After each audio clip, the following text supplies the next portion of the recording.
அஸ்ஸலாமு அலைக்கும். Welcome to Shala's recipes. இன்றைக்கி நம்ம என்ன ரெசிபி பார்க்க போகிறோம்னா சிக்கன் மோமோஸ் தாங்க பார்க்க போகிறோம். அது கூட நல்ல காரசாரமான சட்னி. வாங்க எப்படி செய்யலான்னு பார்க்கலாம். ஒரு பவுலில் 1 கப் மைதா, நீங்கள் கோதுமை மாவு கூட எடுத்துக்கலாம். 2 டீஸ்பூன் ஆயில், 1 டீஸ்பூன் உப்பு எல்லாத்தையும் சேர்த்து நல்லா மிக்ஸ் பண்ணிக்கோங்க. கொஞ்சம் கொஞ்சமாக தண்ணி சேர்த்து சப்பாத்தி மாவு போல் பிசைஞ்சுக்கிடலாம். கொஞ்சம் நல்லா திக்காக தானே பிசைஞ்சுக்கோங்க, லூஸாக இல்லாமல்.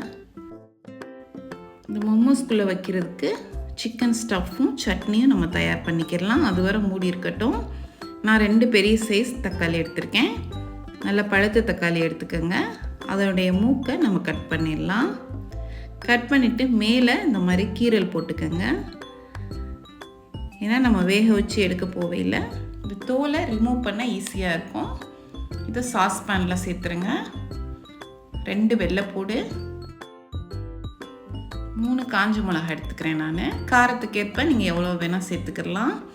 இதில் 1/2 கப் தண்ணி சேர்த்து மீடியம் ஹீட்டில் ஒரு 10 நிமிஷம் குக் ஆகட்டும்.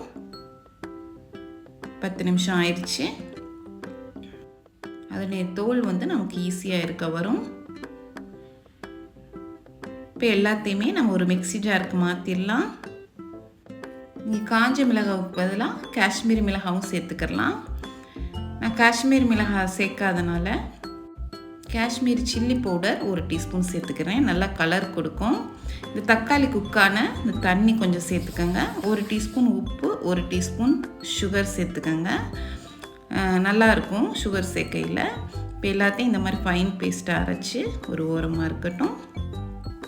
நமக்கு மோமோஸ்க்கு சட்னி தயாராகிடுச்சு. இப்போ அதுக்கான ஸ்டஃப் தயார் பண்ணிடலாம். 200 கிராம் சிக்கன், 1 வெங்காயத்தை சின்ன சின்னதாக கட் பண்ணி சேர்த்துக்கோங்க. கொஞ்சம் மல்லித்தலை, 1 டீஸ்பூன் பெப்பர், 1 டீஸ்பூன் உப்பு, 2 டீஸ்பூன் சோயா சாஸ். இவ்வளோதாங்க. இதில் காரம் பெருசாக இருக்காது. நம்ம செஞ்ச அந்த சட்னி தான் இதுக்கு காரமே. இப்போ நல்லா மிக்ஸ் பண்ணியாச்சு.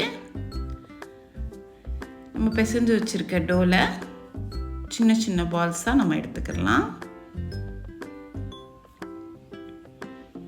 கொஞ்சமாக மைதா டஸ்ட் பண்ணிக்கோங்க.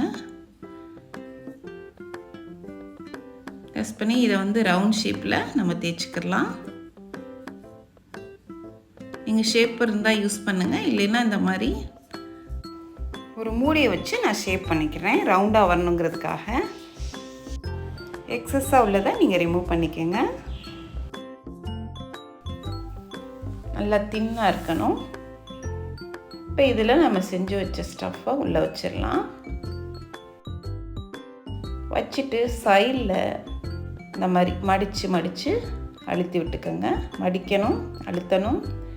மடித்து அழுத்தையில் நமக்கு மோமோஸுடைய ஷேப் கிடச்சிரும். சைடில் உள்ளதையும் நம்ம ஜாயின் பண்ணிக்கிடலாம். கையில் தண்ணி எதுவும் இல்லாமல் பார்த்துக்கோங்க. அப்போ நமக்கு ஒட்டுறதுக்கு கொஞ்சம் ஈஸியாக இருக்கும். தண்ணி இருந்துச்சுன்னா கொஞ்சம் சேர்ந்து வராது. இந்த மாதிரி எல்லா மோமோஸையும் தயார் பண்ணி இட்லி பாத்திரத்தில் வச்சு நம்ம மூடி வச்சிடலாம்.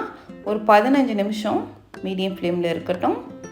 அவ்வளோதேங்க, சூப்பரான சிக்கன் மோமோஸ் தயாராகிடுச்சு. இது கூட சட்னி, நல்ல காரசாரமான சட்னியும் தயாராகிடுச்சு.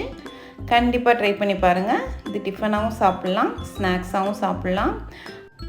சாப்பிட்றதுக்கு அவ்வளோ அருமையாக இருக்கும். இந்த ரெசிபி உங்களுக்கு பிடிச்சிருந்துச்சுன்னா லைக் பண்ணுங்கள், ஷேர் பண்ணுங்கள், சப்ஸ்கிரைப் பண்ணுங்கள். இன்ஷா அல்லாஹ் நெக்ஸ்ட் வீடியோவில் பார்ப்போம். தேங்க்ஸ் ஃபார் வாட்சிங். பாய்.